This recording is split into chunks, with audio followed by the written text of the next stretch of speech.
And we celebrate, we come together, and this month the talks are about deepening into the consciousness of plenty through expanded awareness, up-leveled thinking, and an attitude of gratitude. We hear that, but it's something sometimes we might forget about that attitude of gratitude. Each week for this month, we'll have the opportunity to praise the plenty. Isn't that nice? Praise the plenty that is currently in our lives, thus becoming a magnet for greater and even greater good. Does that sound good to you? Yeah. Oh, yeah. So that's how we create that energy flow, that magnetism, by being in that attitude of gratitude, being grateful for what is already present in our lives. And even if it doesn't look so great, we're going to get into that today. So today's topic is called Abundant Harvest. And I want us to back up just a little bit to last week. We had a nice talk last week. If you weren't here, it was all about committing to outrageous self-care. Do you remember that? Mm-hmm. Those of you who were here? Well, we talked about radically committing to ourselves to take care of ourselves mentally, physically, spiritually, emotionally, every level of our being, to create a space within us of receptivity and openness in our consciousness. Everything's consciousness. We know this. And so in our consciousness, we are creating a space for more of that good to flow in and through and to us. This enables, by us opening up this way, it enables God's good, which is so much greater than anything we can imagine, to flow through us if we have a space for it to flow through. If we're so jammed up with ideas and worries and all the other stuff, and we're not even thinking about taking care of ourselves, there's no room. There is no room for God's good, which is our good. So a few of you sent me some emails because we did a little exercise at the end and we wrote down some commitments. So I got a few and I want to read them. So these were some of the commitments that were made by our community last week. Get at least 4 hugs a day, several times, in excess of 12 hugs a day. You know, you feel like a doctor should tell you that. Take 2 hugs with every meal. You know, it's like, really? Okay, all right. Sit in gratitude each day. Find something to be grateful for. Welcome money, ideas, and support. Take a nap every day. Nest cuddle with my dog. And read and meditate at least 2 evenings a week. Read 1 chapter of a spiritual book per week. This is all... Maybe it'll give you some ideas of how you can up-level your taking care of yourself. Get outside in nature and be physically active. Get a massage every week. I particularly like that. Get a massage every week and get more sleep. Love myself. Not be knocked off center by other people's disturbances. I mean, that's a really good one for all of us. It's the reason why I do that for agreements class over the holidays, because, you know, sometimes families can bring up stuff. So it's a good time to do those for agreements. Okay, another one was spend more time in prayer, and this is a great one. Surround myself with people who support me. That's why we have this community of like-minded people. I think those were terrific. Yes? Yes. So in my own self-care, I'm living the moment, so I did commit to myself to getting to the gym at least 2 to 3 times a week, and I went yesterday, so that's a big deal. Yeah. I will take some class. And you feel so good after you do stuff for yourself. You know, the stuff that's been occupying your mind. I got to do this. And then you don't do it. And I got to do this, and you don't do it. That's taking up dead energy. Really, it's not alive. It's not alive energy. So today, how many of you read the newsletter that came out? Raise your hand. Okay. So did you? Wow! 2 people. Did you read what I wrote about today's talk? about bringing something to be blessed? Oh, yeah! Did anyone bring anything? Yes. Thank you. God is good. That's good. That's good. Because it can be an idea. It could be a thought. Something. So if you didn't bring anything, that's fine. You're here. Something, an idea in your mind that you would like blessings on. Okay? So you can think about that. But we're going to talk a few moments about the power of blessing. The power of blessing to create an abundant harvest. Catherine Ponder, who most of us have heard about, and she's one of the greatest prosperity teachers around, in her book, The Prosperity Secrets of the Ages, says that an act of blessing everything is a transformational prosperity secret. So, just remember that. It's blessing everything, even what doesn't feel right, what we judge. The Bible, in the Bible, the Old Testament particularly, focuses on a lot of this practice of blessings. And the Hebrews put great store in the power of blessing. If one was to receive a spoken blessing, he did not want anyone to stand in his way of accepting it. He considered the blessing a priceless gift. The Bible tells us that Jacob felt a blessing so powerful that he stole the blessing his father intended to bestow on his brother. God pointed out the great power of blessings to Abraham when he said to him, I will bless thee and make thy name great, and be thou a blessing. Are we a blessing in our own lives? Are we a blessing to, because we talked last week about having that reservoir where we need to build up within ourselves a space where blessings can be alive in order to give them away. We must have it within us in order to give it. So exactly what is a blessing? So to bless is to invoke God's favor upon something, or to make or pronounce holy. Something is holy. Your song was just perfect. Perfect. Just beyond perfection. Bob, thank you. To bestow good of any kind upon, or to glorify. To protect or guard from harm. So we bless our homes, we bless our vehicles, we bless our bodies, we bless our children. We bless. We continuously say this blessing. So there was a little girl, to give you an example, who one night was saying her bedtime prayers. I'm so inspired. I have to tell you this before the story, because on Monday nights, I put my 3-year-old twins to bed. It's a big deal for me. So I do this whole thing, and I bathe them, and I put them to bed.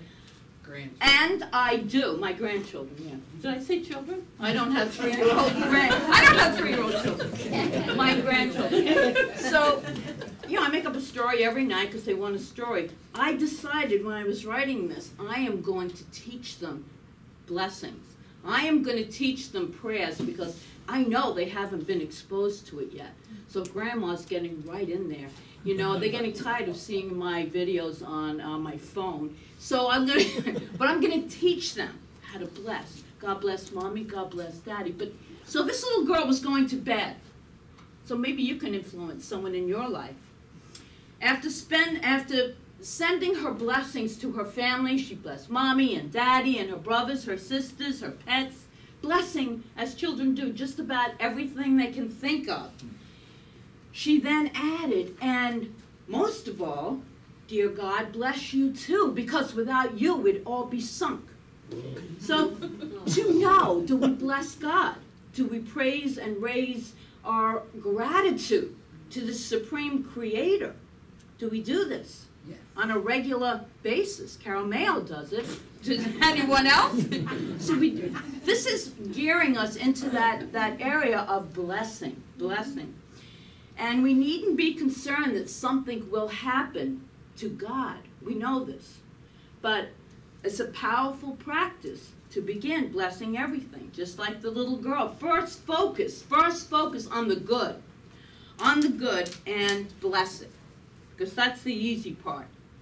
Thank you, God, for this blessing. I bless this. I know that thy love and grace surrounds everything that I do. One of our greatest affirmations is from Emma Curtis Hopkins, thy good is my sufficiency. So that's a blessing. That's a blessing. So we bring forth the good in all situations by blessing it, whether or not it seems to be good or not. To bless is really to judge not according to appearances, as Jesus advised, but to judge according to righteous judgment. That, or beholding the good and thereby bringing it forth in a condition or in a person. And we know the righteous judgment is right thinking, that we know that this is what we mean by righteousness. It's that act of right thinking which is aligned with the spiritual knowing that, as Veronica said, I am that I am. I am that I am. So aligning is righteousness. When we align with our right mind, our right mind. So blessing the good is the easy part. It's blessing the not so good. The things that feel not so good. Now we're getting into the tricky part of this business. This is where you really test your deep faith and trust in the universe, in these principles. When things don't look like they're going the way you thought they should, are you blessing that also? It's where the transformation takes place. Deep transformation takes place when we're going through things that do not feel good. Physically, mentally, emotionally, spiritually. We bless it, knowing that God's good is always present. God's good is always present. That's a blessing. That's something we can remember. And so I have an example, and I've told this before, but it fits in so nicely here. It's about a grocer who one day went to his guru in great distress to say that across the street a large shop from a chain business had opened, and his family, who had this shop for over a century, would be put out of business, and it would be his undoing because he couldn't do anything else. Said the master, if you fear the owner of the chain store, you will hate him, and it is hatred that will be your undoing. What shall I do? Said the distraught grocer. Each morning then, walk outside of your store and bless it, and then turn to the large store and bless that also. Bless it for prosperity. May it be prosperous. And the store owner said, what? Be grateful for the prosperity of a business that could potentially put my shop out of business? Are you crazy? Well, this attitude and blessing that you give him will rebound as your good. And any evil that you wish upon him will destroy you. This is what we do in life. Remember this? After 6 months, the grocer returned to report that he had closed down his shop after all, but that he was now in charge in the chain store of a position that was beyond anything that he could have ever dreamed of, and was so good in so many ways. We don't know. This is when we let go and we let God. We trust in the power of the universe. We trust by blessing even the things that feel not right, not good. They scare us. That fear scares us. We bless it. As Paul advised at Romans chapter 12, verse 14, bless and curse not. Let us not be overcome with evil, but overcome evil with good. And we know that evil is erroneous thinking. It is a new thought. Evil is not a thing of itself. Ernest Holmes is very clear about that. It is not a thing of itself. It is just our wrong thinking about any situation or any person. When we bless a problem, an injury, a lack, or a foe, we acknowledge the divinity in the situation. When we bless it, when we see the good or the person. Bless your body. I've been blessing my body all week since I started. Bless your body. every organ, every cell, every muscle, every part of your physical body. Bless it. Bless away all the troublesome physical conditions and recognize the perfection that is operating in and through and as you. There is an intelligence that is far beyond anything that we could ever imagine, that is functioning and that is running our body. And that is the essence of who we are. And this is how the law works. By blessing our physical body and blessing every part of it, the law gives that back to us and reveals itself through us. Myrtle Fillmore, the co-founder with her husband Charles of Unity, regained her health through this practice, this method, and she was told that she had a terminal condition. So she began blessing and thanking each organ in her body, praising the intelligence within it, and encouraging it to come forth. Try blessing the cells in your body regularly. Bless every cell, every aspect, every space, your pure consciousness. Just keep blessing it. Keep blessing it. And they respond. These cells in our body will respond with health. So here's an affirmation for you. I bless my body and my mind, for they are good and worthy of my love. I bless my body and my mind, for they are good and worthy of my love. Bless your problems. Even if you feel that you are powerless before the tide of events that might be coming upon you or in your life, a blessing will call forth the good where you could only at one point see problems and obstacles. Bless your debts in the certainty that the Father's good pleasure to provide you with enough to easily meet every obligation that you might have. In his book, Charles Fillmore, Prosperity, describes the power of blessing this way. This is good. Blessing the substance increases its flow. If your money supply is low or your purse seems empty, take it in your hands and bless it. See it filled with living substance, ready to become manifest. As you prepare your meals, bless the food with a thought of spiritual substance. When you dress, bless this is all from Fillmore, bless your garments and realize that you are being constantly clothed with God's substance. God's substance is clothing us. I love that. So, and I'm going to continue. The more conscious you become of the presence of the living substance, the more it will manifest itself for you, and the richer will be the common good of all. Identify yourself with substance until you make it yours. It will change your finances, destroy your fears, stop your worries, and you will begin to rejoice in the ever-present bounty of God. It's absolutely possible to bless an empty purse into a plump abundance, Plump abundance, I like that. And empty shelves. I have a good time up here with myself. Empty shelves into blessed sufficiency. An empty heart filled with joy. Bless it. Bless it. And I love this quote from Dr. Ernest Holmes in Science of Mind book. I'm going to end it with that and a treatment. When we constructively praise and creatively bless, life abounds with love, peace, and joy. So let goodness shine forth. Let us so live and think that we may look upon all with love, condemning none and blessing all. This is a way of freeing us to live life in peace, in harmony, in the openness to that infinite flow. So if you have an idea or something that you brought that you would like a blessing, okay.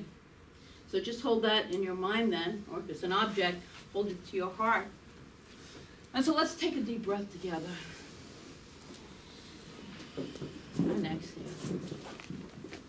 For I speak this word knowing that the blessings of the universe are upon each and every one in this room, right here and right now. The fullness, the richness, the all-sufficiency of divine mind is accessed in and through each one, right here, right now. For I go to that place of knowing that there is a power for good, and it is always in operation, always giving of itself, the divine giver to all life, the creator of all that is, was, and ever shall be. And so this fullness, this richness, this glorious, abundant nature of good that is God is the truth of myself and of each and every person here this day. Each one is in this unified field of oneness, of fullness, of richness, of opulence in life itself. The substance of good we are floating in. We are floating in this ocean of substance of pure good. And so therefore I am declaring that each one's desire that they are holding in their mind, in their hearts, is fulfilled. It is fulfilled beyond anything that can be imagined. For it is the outpicturing of the infinite nature of God that is taking place within each and every person. Each one's desire is fulfilled. Each one is in this place of limitless good.